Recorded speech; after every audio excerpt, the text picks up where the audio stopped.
E aí pessoal, tudo bem com vocês? Hoje mais um vídeo aqui no seu domingo e vamos falar dela, Taesa, uma das transmissoras preferidas aí dos investidores.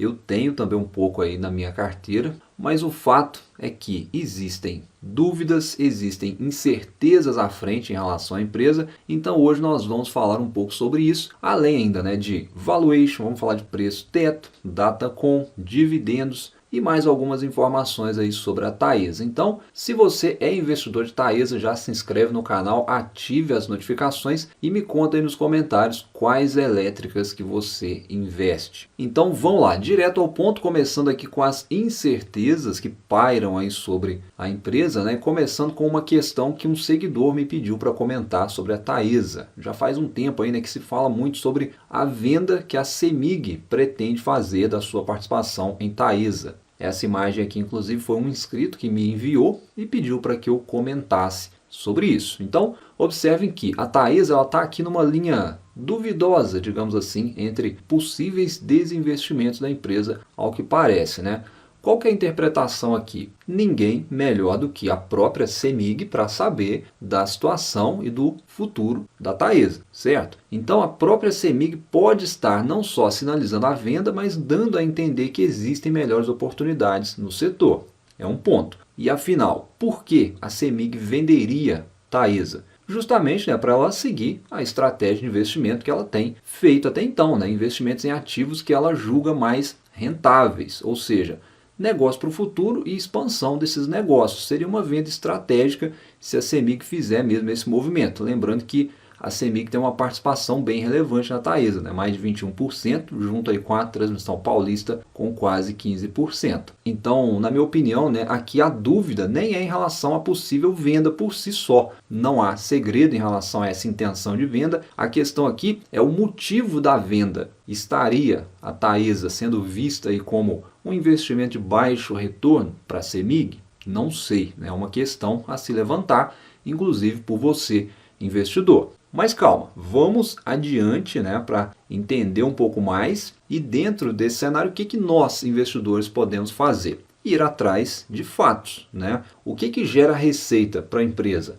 São as concessões, certo? Hoje a Taesa tem aí mais de 40 concessões e aqui nós temos certezas e temos também incertezas. Vamos lá, qual que é a certeza aqui? É que até 2030 a empresa tem tudo aí para aumentar a sua rentabilidade. Ponto. Por que eu digo até 2030? É porque, como vocês podem ver aqui, ó, 2030 é o ano que vai começar a vencer várias concessões da Taesa. E qual é a incerteza aqui nesse ponto? É justamente essas concessões vencendo em 2030 também. Por que isso? Simplesmente porque já é considerado um prazo curto, entre aspas, né, quando se fala em contratos de transmissão, que são aí na sua maioria de 30 anos. Então, a gente volta aqui, ó, na CEMIG, né, e a pergunta, não estaria a CEMIG já pensando além de 2030? Não está errada em pensar além de 2030. Faz sentido porque, como a gente sabe, né, as elétricas elas fazem investimentos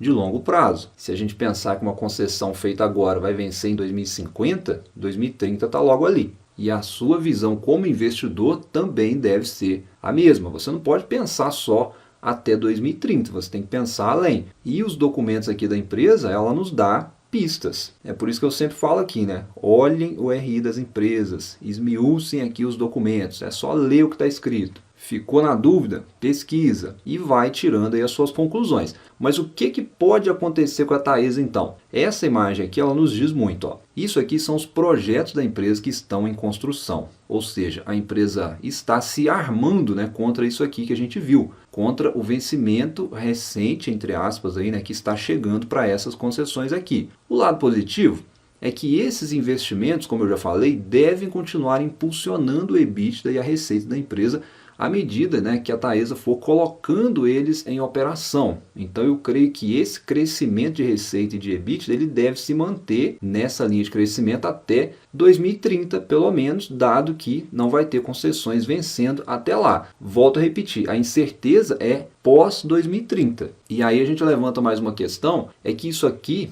até hoje não custou barato, né?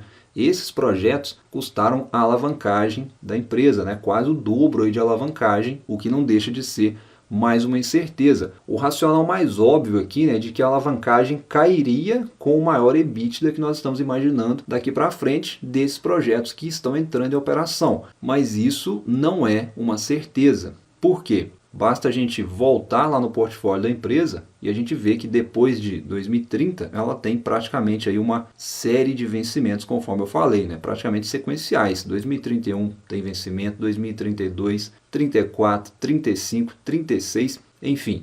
Até 2032, que é um período de mais ou menos 10 anos a partir de hoje, praticamente metade da receita anual permitida da empresa vai vencer. Então isso deixa esse cenário de alavancagem incerto. Por quê? A empresa vai ter que avançar nos leilões e as formas de financiamento para isso seriam ou com capital próprio, é algo bem provável, ou com mais dívidas e talvez tendo que assumir menores retornos desses futuros ativos, desses leilões que ela venha a arrematar. E nesse sentido, né, a diminuição de dividendos entra em cena. E aí a gente pode talvez entender a tese de venda da CEMIG se acontecer.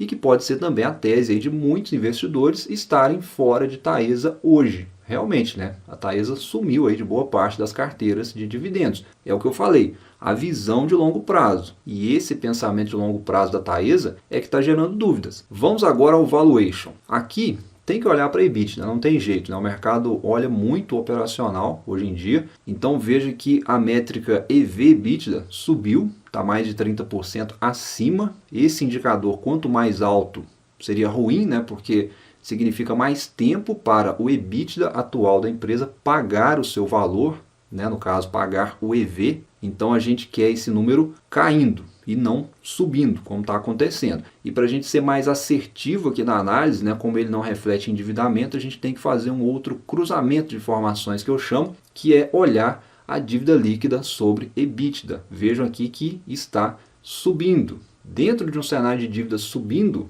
o EBITDA ele tem que acompanhar isso ou cair, né? O ideal é que o EBITDA suba enquanto a dívida caia, né? Mas quando a gente coloca ele na jogada, representando aqui na barrinha cinza para vocês identificarem aí, ó, no sentido oposto à dívida, né? A gente tem aí dívida subindo e EBITDA caindo. Ou seja, esse movimento inverso é o que eu não quero, mas é o que está acontecendo hoje, sinalizando que a ação está cara em relação ao EV, valor de firma, como nós vimos antes, ou seja, ação cara e alavancada hoje. É um pouco da interpretação desses indicadores. Se a gente olhar projeções, aí já são diferentes, já são otimistas, né? Seria uma reversão de cenário.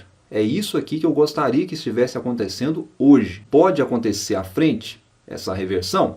Sim, pode acontecer, talvez até vai acontecer, porque como nós vimos, até 2030 a empresa tem chance de reverter e melhorar muita coisa. São possibilidades. A incerteza que eu vejo em relação à Taesa é no pós-2030, mas até 2030 ela já teria aí que ter ativos rentáveis à altura desses aqui que estão vencendo, que a gente viu, porque o mercado não gosta, né, de retrocesso, muito menos de incerteza. E dito isso, vamos agora para dividendos e Datacom. Vamos começar com o payout, né, que é o percentual de lucro que a empresa paga para os acionistas. Historicamente sempre teve uma distribuição acima de 80% do lucro para o investidor. É um grande chamariz, né? Sempre foi um grande chamariz para investidores de dividendos. Sempre foi uma vaca leiteira, como se chama aí no linguajar do mercado. E historicamente a empresa sempre pagou aí de 3 a 4 vezes por ano seus dividendos. E quando a gente olha histórico aí de Datacom, nos últimos anos, né, essa Datacom sempre saiu aí em sua maioria no mês de maio, mês de agosto